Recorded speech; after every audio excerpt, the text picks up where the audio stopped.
Ma naman, hindi niyo naman po kailangang gawin yun. Sigurado naman po ako na mabait si Kimberly. Pagrereklamo ni Miko sa kausap niyang ina sa kabilang linya ng cellphone. Miko, hayaan mo kong kumilos. Bilang mama mo, ayoko mapunta ka sa babaeng pera lang ang habol sa'yo. Makikita mo, ilalabas ko ang tunay na ugali ng babaeng yon. Huwag ka munang umuwi. Pagpupumilit ni Doña Marita sa kanyang uniko iho. Nasa US pa kasi si Miko, ngunit gusto na niyang ipakilala sa ina ang nagugustuhang babae. Balak niyang ipakilala ito pagka-uwi niya galing United States. Ngunit ang plano ng kanyang ina na si Doña Marita ay kilatisin ang babaeng kanyang minamahal. Nagpanggap si Doña Marita na isang simpleng tao ng kasambahay ni Miko. Kahit pa hindi sang-ayon si Miko sa gusto ng kanyang ina, ay wala siyang nagawa. Nakasanayan na niya kasing lagi nakikialam ang kanyang ina sa magiging karelasyon niya. Naiintindihan niya kasi ang point ng kanyang ina na gusto lang siya nitong maging masaya sa babaeng mamahalin. Kaya naman kahit pagsisinungalingan niya ang kanyang girlfriend ay gusto rin niya makilala ito. Ang kanilang mayodorma naman na si Manang Luisita ang nagpanggap na ina ni Miko. Inimbita nila ang girlfriend ni Miko at pinakiusapang tumuloy na 1 linggo sa kanilang mansyon. Ang plano nila ay ipakita sa girlfriend ni Miko kung gaano sila kayaman at subukin ang katapatan nito. Babe, kailan ka ba uuwi? Pinapunta na ako ng mother mo sa bahay niyo. Nahihiya ako, sad ni Kimberly. This end of the month, babe. Trust me, super busy ko talaga eh. Don't worry, I'm sure na magugustuhan ka ni mommy. Basta, galingan mo ha. Pagpapalakas loob ni Miko sa girlfriend. Pagkarating ni Kimberly sa bahay nila Miko ay napansin agad niya ang magarang style ng bahay. Alam niyang may kaya sa buhay si Miko, pero hindi niya inaasahan na mas malaki pa sa iniisip niya ang bahay ng boyfriend. First time niya lang din kasi makapunta sa bahay at maimbita ng parents na hindi niya kailanman naranasan sa mga naging boyfriend niya or internet boyfriend niya. Si Miko kasi ay nakilala niya lang sa Facebook, nagapuhan at madalas pa nga itong istalk. Sinubukan niya itong i-chat at nagulat siya at tuwang-tuwa na mapansin siya ng crush niyang si Miko. Ang kanilang pag-uusap online ay nauwi sa panliligaw ni Miko sa kanya hanggang sa maging sila. Sa video call lang sila nakikita. Maganda naman si Kimberly. Kamukha niya yung artista sa GMA na si Chris Bernal. Hello po, magandang araw po. I'm me. Naputol ang sasabihin sana ni Kimberly sa babaeng humarap sa kanya. Ang mayodorma nila Miko na nagpanggap bilang mother nga ni Miko. Miko's girlfriend, right? I'm glad to meet you, Iha. Come in. Nakangiting bati ni Luisita. Yaya, mag-prepare ka na may inom ng ating bisita. Bilis! Ang bagal! Utos pa nito sa kasambay nilang si Marita na totoong mother nga ni Miko. Kunwaring natatalanta sa takot si Marita dahil sa pagsinghal na pagkakautos si Luisita sa kanya. Ito ay para makita ni Kimberly kung gaano kahigpit ang mother ni Miko. Maya-maya pa habang kinakausap ni Luisita si Kimberly ay dumating na ang katulong, dala ang juice at bread. Ngunit naitapon ito ng katulong sa damit ni Luisita. Kinabahan si Kimberly sa mga susunod na mangyayari. Tumayo si Luisita ngunit hindi siya nagpakita ng galit kay Marita. Ngumiti siya at sinabing, "It's okay, it's not your fault. Ingat sa susunod." Saad nito, natuwa naman si Kimberly sa loob-loob niya. Ganito ang unang simula ni Doña Marita ang kunin ang loob ni Kimberly. After breakfast ay inilibot si Kimberly ng inaakala pa din niyang mother ni Miko. Ipinagmalaki ni Luisita ang buong bahay, mga alahas, mga mamahaling gamit tulad ng mga flower vase at mga bag. Habang pinagmamasta ni Luisita at Marita ang dalagang hangang-hanga sa laki at ganda ng bahay, ay may namumuuna sa kanilang isipan. Iniisip nila na mukhang madaling masilaw sa pera at kayamanan si Kimberly, tulad ng mga naunang naging girlfriend ni Miko. Kinagabihan ay niyaya naman ni Luisita si Kimberly na mag-swimming sa kanilang malawak na pool. Ipinagmalaki din nito ang mga mamahaling inumang alak at pinapili si Kimberly kung anong wine ang gusto nilang inumin. At gusto daw niya makainom nito. Iniisip naman ni Luisita na mapili pa ito at gusto pang uminom ng mamahaling alak. Sa mga sumunod na araw ay laging bukang bibig ni Luisita kay Kimberly ang pagyayabang nito sa mga ari-arian. Inaakala pa rin niya na masisilaw sa pera si Kimberly. "Ma'am, tingin ko naman hindi talaga gold digger ang bagong nobyo ni Sir Miko. Gusto lang siguro niya makatikim ng mamahaling alak. Pero bukod doon wala siyang ibang hangad." Saan ni Luisita kay Doña Marita. "Hindi pa rin ako kumbisito, Manang. Alam kong pakitang tao lang ang ginagawa niya dahil nandito ako. Kaya naman naisip kong magpanggap kang aalis at may iwan ako kasama siya. Dahil akala niya katulong lang talaga ako. Dito malalaman natin kung paano niya tratuhin ang simpleng tao.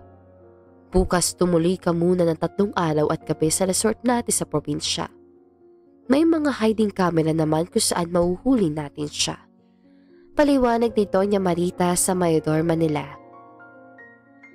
Kinagabihan sa hapunan ay sinabi nga ni Luisita kay Kimberly ang balak nitong pagpunta sa resort nila. "Iha, pupunta lang ako sa resort namin sa probinsya. Pwede bang ikaw muna ang mamahala sa bahay? Utusan mo ang mga katulong, gawin mo ano man ang gusto mong gawin dito sa bahay. Iiwan ko sa iyo ang credit card ko. Mamasyal ka, mamili ng mga bagay na gusto mo, mag-imbita ka ng mga kaibigan mo." Nakangiting bilin ni Luisita. Nagulat naman si Kimberly sa mga sinabi ni Luisita. Hindi siya makapaniwala ang pinagkakatiwalaan agad siya ng mami ni Miko. "Sure po, kayo po bahala. Huwag po kayong mag-alala, ma'am. Ako ang bahala." Masayang sagot naman ni Kimberly. Nagkatingin na naman sa mata sila Doña Marita at Luisita at kapapareho ang kutob nila sa mga susunod na mangyayari. Kinabukasan, pagkaalis si Luisita, pumasok sa kwarto niya si Kimberly at tinawagan ang mga kaibigan nito para magpasama siya sa mall at mamasyal. "Ma'am Kimberly, ready na po ang breakfast niyo. Bilin po ni Doña Luisita sa akin na huwag kayo pabayaan sa pagkain." Saad ni Marita. "Good. Kaso, sa labas na kami kakain with my friends. Pakain mo na sa mga dogs dito, Yaya." "Thanks." Medyo maarting wika ni Kimberly sa inaakala nga niyang kasambahay. Samantala, wala siyang kaalam-alam na nakikinig at nakikita siya ni Doña Marita sa monitor nito sa computer na nakatago sa kwarto. Umalis nga si Kimberly gamit ang ipinahiram ni Luisita na sasakyan kasama ang mga kaibigan nito para mamili sa mall. Sa hindi inaasahan, nagdesisyon na rin si Miko na umuwi na ng bansa para kamustahin ang sitwasyon sa kanilang bahay. Nag-aalala siya na baka kung ano na ang gawin ng mother niya sa girlfriend niya. Hindi niya rin pinaalam pa ang biglaang pag-uwi niya kay Kimberly at sa mami niya na si Doña Marita. Sa mall, masayang-masaya si Kimberly kasama ang mga friends nito sa pamimili ng mga bagong damit. Kumain pa sa mamahaling restaurant gamit ang credit card na ibinigay ni Luisita. Di niya alam na may tauhan si Doña Marita na inutusan para sundan sila at kuhanan ng mga larawan. Pagkababa ni Miko sa eroplano sinakyan, ay isang sumakay siya ng taxi. Habang nasa biyahe ay tsaka na lamang niya napansin na babae ang driver ng taxi sinasakyan niya. Ang pag-aakala ni Miko na ligtas ang pag-uwi niya, isang grupo ng mga lalaking armado ng baril, sakay naman ng itim na van ang nakatunog ng pag-uwi niya. Ito ay mga kalaban ni Miko sa negosyo. Inaabangan pala siya ng mga ito sa labas ng airport. Hinabol ang taxi sinasakyan niya habang nagpapaputok ang mga ito sa kanila. "Sir, kumapit ka mabuti." "Sino po ba mga humahabol sa inyo?" tanong ng babaeng driver na si Alexa. Si Alexa ay may kahusayan sa pagmamaneho ng kahit anong sasakyan. Sumali rin kasi siya sa mga racing car competition. Bukod doon ay dati rin Special Forces o mahusay na sundalong retirado si Alexa na ngayon ay nagtatrabaho na lang bilang simpleng taxi driver. Nakatakas sila mula sa mga umahabol sa kanila. Pansamantalang dinala ni Alexa sa hideout niya si Miko para itago at kamutin ang sugat ito sa tagiliran dahil natamaan ito ng bala. "Ah, dahan-dahan lang, miss." Nasasaktang utos si Miko kay Alexa. "Para kang di lalaki. Selan talaga ng balat ng mga mayayaman eh." "Oh, tapos na. Magpahinga ka muna dito magdamag. Bukas ihatid kita." Saad ni Alexa, tapos ay tumayo para iwan sana si Miko sa kwarto. Teka, maraming salamat sa pagkakaligtas mo sa akin. Ako nga pala si Miko. Ikaw, anong pangalan mo?" tanong ni Miko sa babaeng nakatayo sa harapan niya. Alexa ang itawag mo sa akin." "Sige na, kailangan mong makapagpahinga." Ani nito, tapos ay lumabas na ng kwarto. Napangiti naman si Miko dahil sa parang isang teleserye sa mga TV ang naranasan niya. Bukod doon, nabighani din siya sa angking ganda ni Alexa at tapang at lakas sa loob. Gusto pa niyang makilala pa ng lubusan si Alexa at marami din siyang gustong itanong dito, ngunit naisip niya na sino ba siya para magtanong ng mga personal sa babaeng pangalan lang ang kilala niya. Sa batala, kubitsido na rin si Doña Marita na si Kimberly ay isang gold digger. Sa mga kuha sa CCTV footage, mga voice recording, at ang masaklap pa nito ay may ibang lalaking kasama si Kimberly sa bar at kahalika pa rito. Ngunit hindi makontak ni Doña Marita si Miko dahil sa walang anumang signal sa kinaroroonan ni Miko.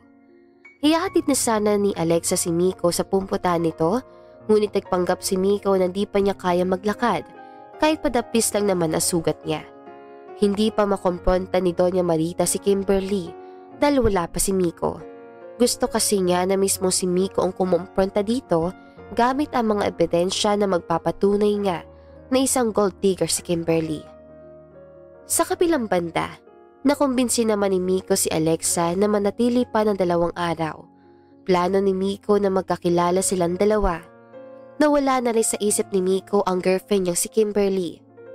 Sa loob ng 3 araw at 2 gabi na magkasama silang dalawa sa hideout, unti-unting nahulog ang loob ni Miko kay Alexa. Ganoon din naman si Alexa, ngunit ayaw niyang ipakita dahil baka isipin ni Miko na easy to get siyang babae.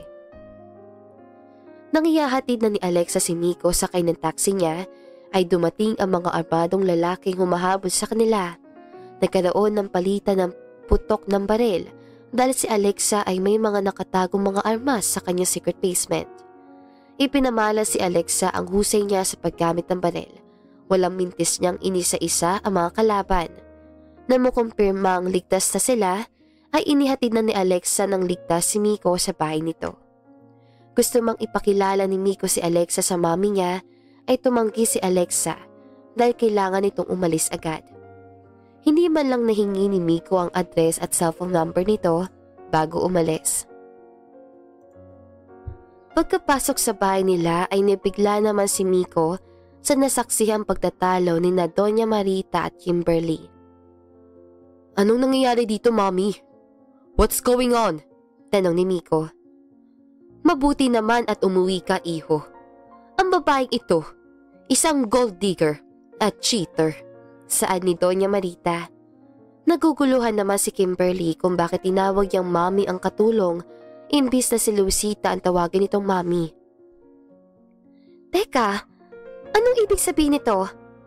Bakit mo tinatawag na Mommy ang katulong niyo?" Naguguluhang tanong ni Kimberly. "What do you mean, Dad? She's my mom. Paano hindi mo siya kilala?" Nagtatakang tanong ni Miko.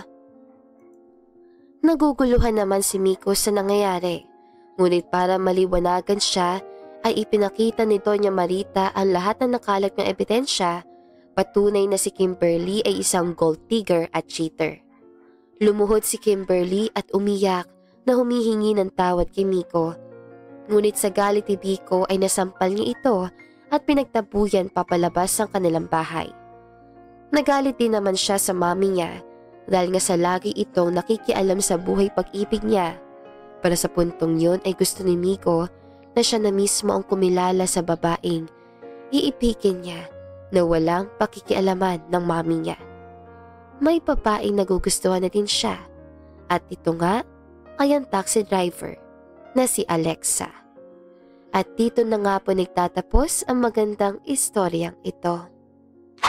Maraming salamat mga kakwentuhan! Huwag niyong kalimutan mag-like at subscribe at pindutin na rin ang notification bell para lagi kayong updated sa ating kwentuhan. Hanggang sa muli, paalam!